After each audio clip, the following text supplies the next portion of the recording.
not feel 4 feet tall. I was big. I was bigger than bubblegum. I woke up and I noticed my pinky. Auto-animated. Parkinson's disease. I told Tracy the news. In sickness and in health, I remember her whispering. Canadian actor Michael J. Fox opens about his life living with Parkinson's disease in a new documentary called Still, a Michael J. Fox movie. The documentary explores the inspiring story of Fox's life altered by an incurable disease.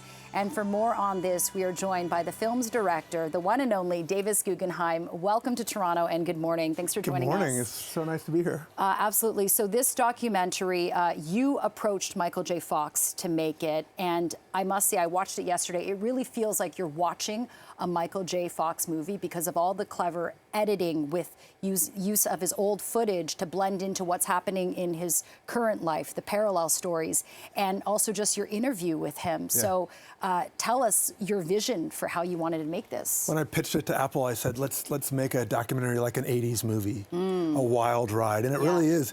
He's from Chilliwack Army Base in the middle of nowhere in Canada, drops out of high school, in 3 years becomes the biggest movie star in Hollywood, has the top 2 movies in Hollywood and the top TV show at the same time. And then the biggest twist, 7 years later, he's diagnosed with Parkinson's. Yeah, it was such a shock. It's an incredible wild ride. And he's such an amazing Canadian icon. He really is. And, you know, he was diagnosed in 1991. So this is like young onset Parkinson's disease.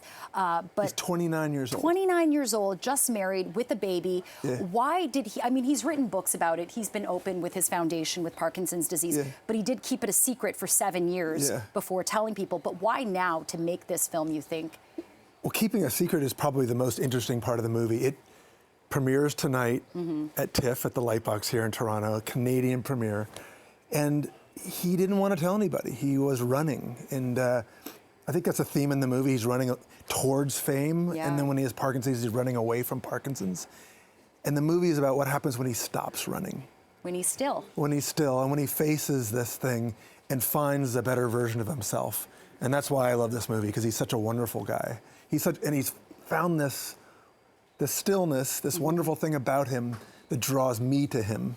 And I think when you watch the movie, it'll draw yourself to him. Oh, absolutely. I was hooked. And the title is so fitting because it's about being still and being present in the moment, which is something that he really didn't have when he was this huge Hollywood actor chasing everything. But it's also really funny. I mean, you guys have this dynamic where you're interviewing him, as we're seeing in this B-roll. And, you know, I didn't know he had all these injuries from just falling from the disease. Yeah. And he says at one point, you know, gravity is real, even for people, you know, from my height. People from my height. Exactly. The movie, you might think it's like a tearjerker. There's a lot of emotion in this movie, but it's really a fun ride. You really get to enjoy this unlikely story of the short kid from Canada making it big and figuring out life. Like, fame is one thing, but figuring out life in this beautiful way that taught me so much. Yeah, you know, Davis, I think a lot of people wonder when they look at Michael J. Fox, they're like, this is a beloved young actor, Canadian boy, you know, making all these hits, Teen Wolf, I mean, Family Ties, Back to the Future. And at one point in the movie, he says, I should have seen this coming, the cosmic price I had to pay for all my success. After filming with him, do you think that this is still where he's at, or is he at a different place now?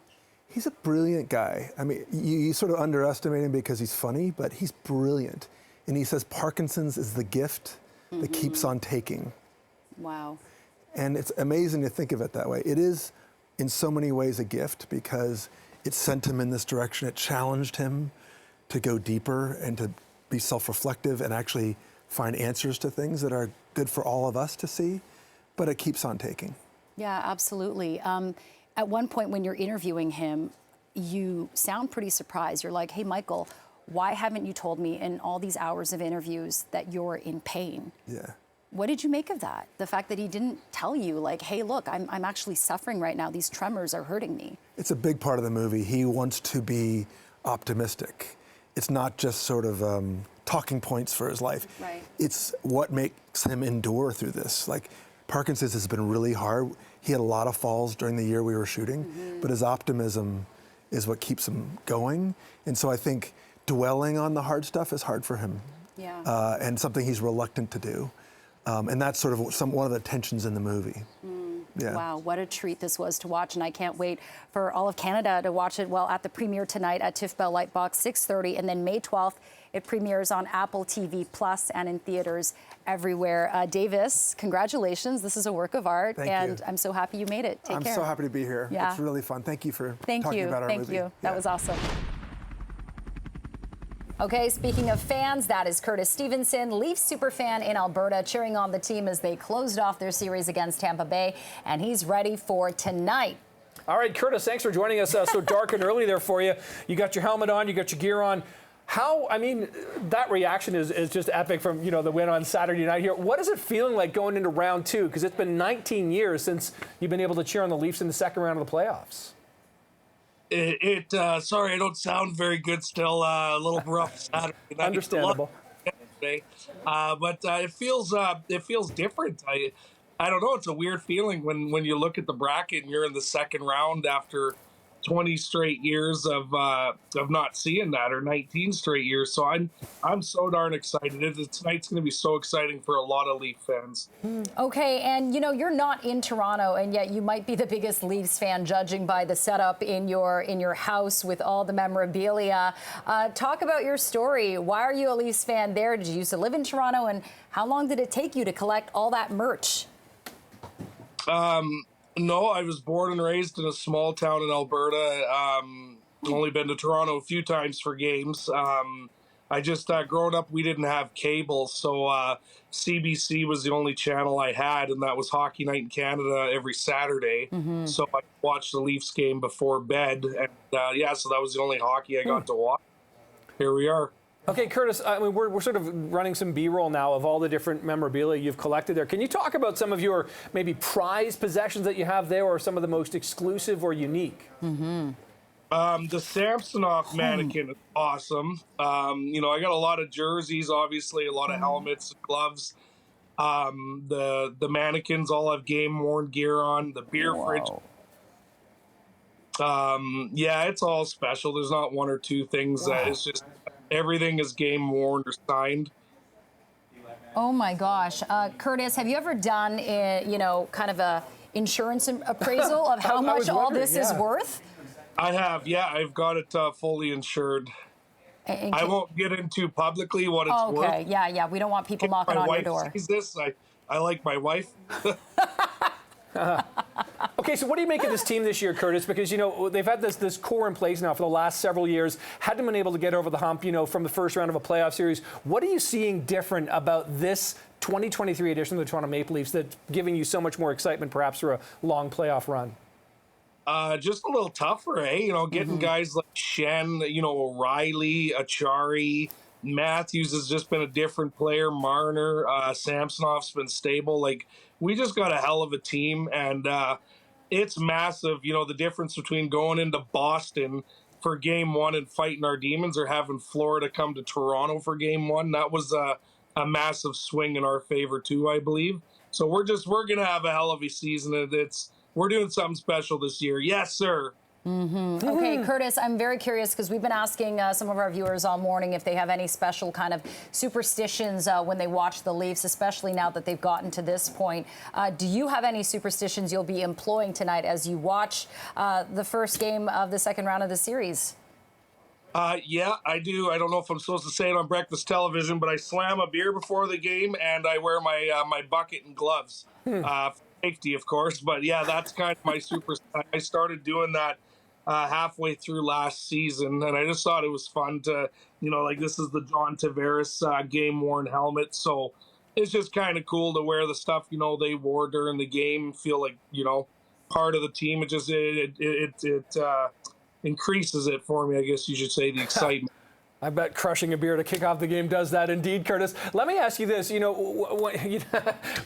you look at this, what's happening with Toronto Maple Leafs and fans right now, you're living in Alberta, you got the Calgary Flames who've won a couple of cups, the Edmonton Oilers who won several cups in the Gretzky era. What do your friends in Alberta say about someone who's so decked out in blue and white when you have some pretty good hockey options right where you are? Well, I got a few friends here in Alberta that are Leafs fans, which is good. A lot of them are Oilers fans. Even my son is an Oilers fan, believe it or not. He's starting to come around with the Leafs, but because all his buddies are Oilers fans, their dads are, right? So but people leave me alone for the most part about it. I don't have a lot of friends to come watch games with, so I watch a lot by myself, hence Twitter and TikTok. It's nice to connect with people on there. And react with people, but I don't have a ton of friends to watch with down here. That's understandable. Listen, Curtis Stevenson, thank you so much for bringing us into your basement, showing us around your house. Whoops, my pen just flew. Hopefully the Leafs will fly tonight. Really appreciate it. Take care, and we hope to see you back in our city for future games. Thank you. Yeah, thanks for being here on CP24 Breakfast, Curtis. We'll talk soon. Take care, and go Leafs, go. Go Leafs, eh? Where we came from. We have been running our whole lives. Pete, I'm done running. Well, this Friday, the Band of Misfits are back. Guardians of the Galaxy Volume 3 opens exclusively in theaters on May 5th.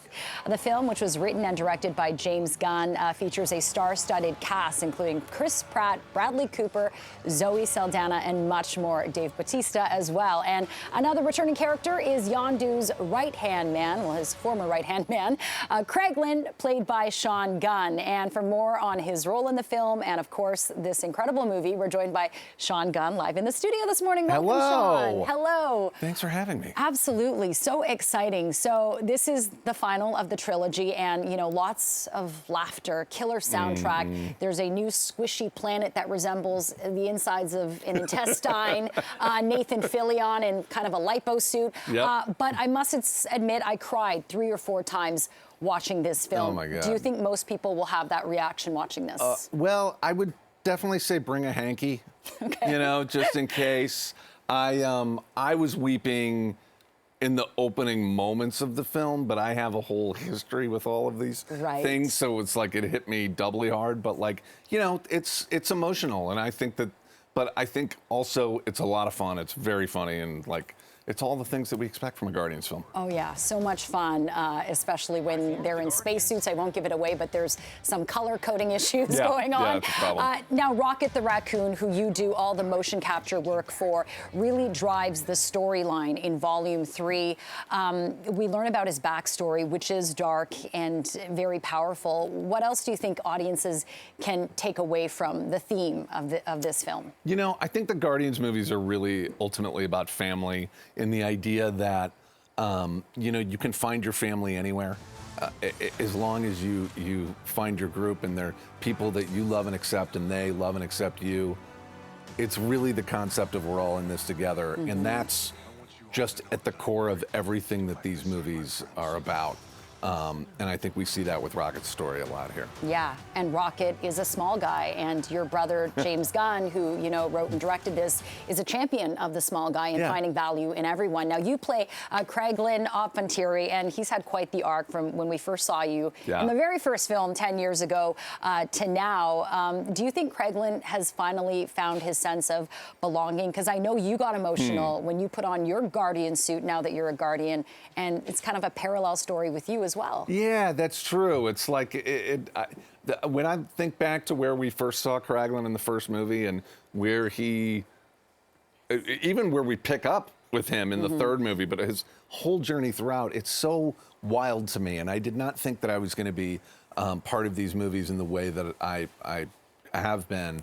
And I think that my own journey of being like, hey, I want to be accepted in this group with these people, that's exactly what Craiglin's going through here. Yeah, okay. And since we're talking, character development, let's talk bad guys and second chances. We meet 2 new baddies, Adam Warlock and the High Evolutionary. Excellent performances, by the way. But what do you think is the one quality that a Marvel villain must possess to qualify them for redemption? Oh, to qualify for redemption? That's a tricky question. I think, I think it's the flip side, because it's the thing that qualifies them to be a supervillain is hubris, right? They think that they know more than anything. So in order to have redemption, then you have to balance that with humility. So if you can humble yourself after the hubris, then maybe you're game for Okay, very redemption. wise. I did my best there. Well, to kind that's of yeah. try to Basically, I got the wording wrong, and you fixed it. Okay, Sean, very cool. And, you know, what's the coolest part of being in this whole movie process, having your older brother, James, you know, bring this Marvel universe to life, being the writer and director? Does he ever just, you know, sit down at family dinner and bounce ideas off of you? He tells me what's going on pretty early. I mean, when we were making the first film, he told me Rocket's entire story that we then, you know, so I've been keeping that secret for 10 years. But yeah, there are some perks. There are some perks to being so close to the director. And honestly, my favorite thing about the whole, it's like there's nothing better than working with my brother. I love him and respect him, and like being able to try to recreate the same sort of storytelling stuff that we did when we were kids is the greatest joy of my career. Yeah, I bet. Oh, so exciting. Finally, before we let you go, Sean, very quickly, if you could have a superhero power, what would it be? Oh, that's a good one. I would like to be able to just wave my hand and get people to chill out. So that when everybody's all, they're trying to manufacture as much anger, I can just be like, whoa. And they'll be relaxed. That's what I want. Ooh, I like that. Next time I'm in road rage, I'm going to picture you in your hand going, whoa. It's going to be fine, Jennifer. Okay. Don't worry about it. All right. It's seared in my mind now. Good. Sean Gunn, who plays Kraglin in Guardians of the Galaxy Volume 3, opens exclusively in theaters May 5th. Sean, thank you so much. Thank Congrats you. on a great film. I appreciate it. Thanks. Take care.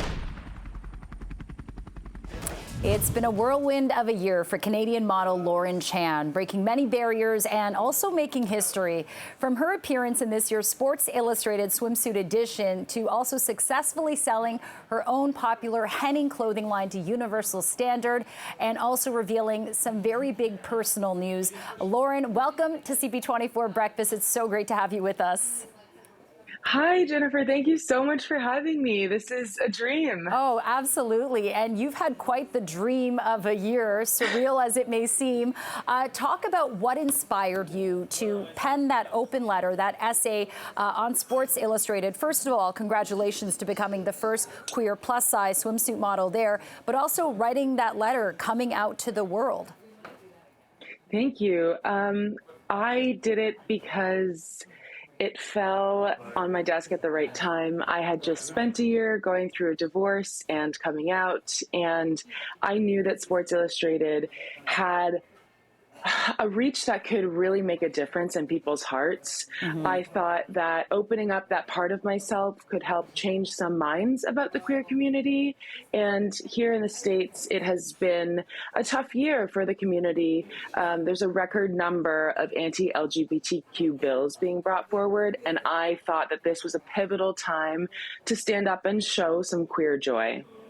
Absolutely. And Lauren, you know, you might be like a cat because you've basically had 9 lives already. Just reading your bio, you went to Western University, same one as my husband, and you wanted to be a basketball star, but your appendix burst, and that gave you time to Google kind of fashion blogs, and you got into fashion. You're an editor at Glamour, and then you left fashion, did your own clothing line. So let's talk about your entrepreneurial spirit and what it was like kind of developing your clothing line, why you did it, and then now selling it to Universal Standard. Well, I think you're right. I have had 9 lives. Hopefully that means I can retire soon. But I think what's important for me to make sense of my career is that there's a through line. No matter if I've been modeling or editing or running a company or being a Sports Illustrated swimsuit rookie, that through line is to help make the lives of women who have felt excluded by fashion feel included and equal and powerful. And so I did that originally as a fashion writer focused on size inclusion. And when I kind of grew as much as I could in that field, I still couldn't find clothes to wear. I was a size 14 to 18, and my peers were wearing current season designer. And I was relegated to fast fashion and meetings with fashion icons. and I just never really felt included. And so I started Henning, which was luxury plus size women's wear. And yes, we were just acquired by Universal Standard, which is the most size inclusive brand in fashion. We make sizes 0 to 40 at Universal Standard. So I'm so excited to continue that mission of that through line for me. Wow, well, you're truly filling a void there. And, Lauren, going back to that feeling of, not being included, not seeing yourself represented in this industry where something that you love, what's your message to other women out there who might be like you, kind of struggling to find their place or see themselves reflected? That's such a good question, and I think that's the point of all of this work that I do. I would like to tell anyone who feels excluded from any community that they would like to be a part of that if they have the bravery and the vulnerability to put out into the world what they want, they will find like-minded people who want to do it with them and lift them up and support them. And I think that my journey in fashion is proof of that. I think that the social media age, it makes that so easy. So get out there, find your community, and build what you want to build, and it will be beautiful. Mm-hmm. And Lauren, speaking of beautiful things, the journey is always on the inside, right? I mean, people might look at all the things that you've done on paper and be like, wow, this is incredible, career's on fire, Swimsuit Illustrated, rookie model, check, check, check, every bucket list. But you're also doing a lot of inward work, self-reflection. So talk about that and how, finding out your truest self is actually kind of the jumping point for what you want to do and to find that happiness and peace.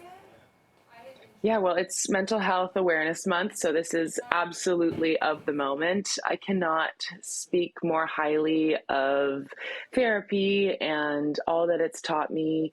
I originally started to deal with being a founder and all of the craziness that brings, but ended up really learning myself. And I think that being able to slow down and feel my feelings and ask myself who I wanted to be and what I really wanted out of this life beyond work and achievement allowed me to bring to life some new chapter items that are just more aligned with who I am and what I want to be talking about now. Yeah, Lauren, it's incredible to kind of know about your journey and continue to follow your story. I was on your Instagram. I saw that we have the same PJs from Go Place, that spot in Markham. I know you go there as well. And you've read Untamed by Glennon Doyle. I read that as well. So it's just interesting to see your parallel connections with some people. We wish you the best of luck and congratulations once again. Lauren Chan, one title cannot encapsulate everything you do. We'll be chatting with you soon. Take care, Lauren. Thank you so much. Have a great day. You too. Take care. Okay, well, today is Cinco de Mayo, and we are going to be showing you some ways that you can ring in the celebrations, the celebration of Mexican culture and heritage, but also all the amazing food. So joining us live this morning is the executive chef of El Catrin, Carlos Zamora, who moved here a year ago and has been really the creative mind behind the food at the restaurant. Carlos, welcome to CP24 Breakfast. Thank you. Thank you for having us. Oh, thank you, and happy for all of you, yes, too. Absolutely. Before we get into all this delicious food that we have here today, maybe you can give us a quick history lesson about, Cinco de Mayo, the origins, and how it's really evolved to an appreciation of Mexican culture and heritage. So, in Cinco de Mayo, May the 5th, 1862, there was a Battle of Puebla, that was fought between the Mexican army and the French army, and the Mexican army won. So that's why we celebrate, and we are so proud of that. So after that, it's not a big celebration in the whole country. It's only on the central part, mostly on the Puebla state, but also in the U.S. because of a massive migration during the 70s from people from Puebla and Oaxaca. They adopt this celebration, and now it is like an international Mexico Day. So, absolutely. And to be honest, to have so many Mexican days, it is great for us. Yeah, and we all get to benefit and enjoy. So let's talk about the food you've brought here with us this morning. So, my mouth is watering. The first one, Baja fish tacos, right? Yeah. So the most popular taco in El Catrin, it is a beer butter haddock with a flour tortilla, cabbage or coleslaw with a chipotle mayonnaise on top, and cilantro, lime to squeeze. I really recommend it. Nice. It is like the Yeah. best accepted in Toronto taco. Yeah. Okay, and also you have the chicken tinga flautas. I don't think I've ever tried this. Flautas are a rolled taco, deep fried, filled with a chicken tinga that is a classic preparation from Puebla too. And we finish with lettuce, cotija cheese, and crema. Okay, and also we have something here. This is the Sikilpak. This is Sikilpak, a yes. pre-Hispanic recipe. So it is a Mayan recipe, and it is 4 ingredients only, vegan. It is roasted tomatoes, roasted garlic, roasted onions, and pumpkin seeds. Okay, so it's kind of like a dip, right? It is like a dip. Okay. It is an intense flavor, very umami. So, oh my gosh, that is so good. I don't think I've tried this before.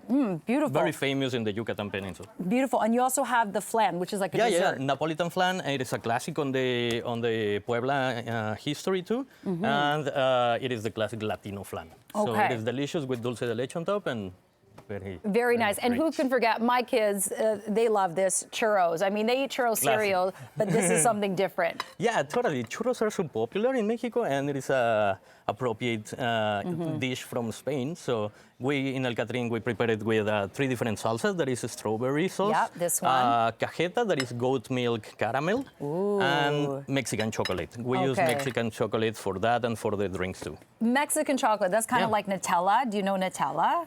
Yeah, totally. Maybe I know than it Nutella. better because this is a mix with cacao and sugar. Okay. So yeah, it's really nice. I'll be dipping into those. Totally. And then I want you to show us this because this is something cool that I don't usually see. Crickets, right? Crickets, exactly. So crickets are picked in the Oaxaca area, toasted and seasoned with salt and lime juice. So it is kind of acid, salty. It is a really nice texture and flavor. Should I try one? Yeah, totally. Oh my gosh, I've never eaten an insect before, but just for you, Carlos, okay? I need to try it. It looks like kind of like a beer nut, a peanut. Yeah. It is very crunchy and it is salty. High in protein, wow. With a beer on the side, it is amazing. Oh, totally. I like it and healthy. And then finally, you guys have a signature guacamole, and the bowl is special. Yeah. The guacamole we always make it table side. It is made with avocados from Mexico. Yeah. And we do a classic pico de gallo, onion, tomato, cilantro, and serrano pepper. We add lime juice. Yeah. And salt. Sometimes, if you want to do a variation, you can add another herbs, and it's going to give a different personality. About the bowl, it is made with volcanic stone. So it is a lava bowl, and it gives a lot of flavor to food. It gives, it adds some mineral flavors. So yeah, everything you do in a molcajete is going to be Oh my awesome. gosh, the food is amazing. Carlos, here you go. Thank you. And I know El Catrín has 3 days of events starting today to celebrate. We're going to be celebrating all weekend. We're open all day. The heated patio is open, so everyone can come and enjoy. Amazing. We're going to have live mariachi, live DJ, so it's going to be a really fun weekend. And absolutely. everything for celebrating Cinco de Mayo. So we invite everyone to come down to El Catrín, located in the Distillery District. And we'll see you there. Yeah. Awesome. Carlos, thank you so much for coming in. Thank Happy you. Cinco de Mayo. Happy Cinco de Appreciate Mayo. it. Cheers.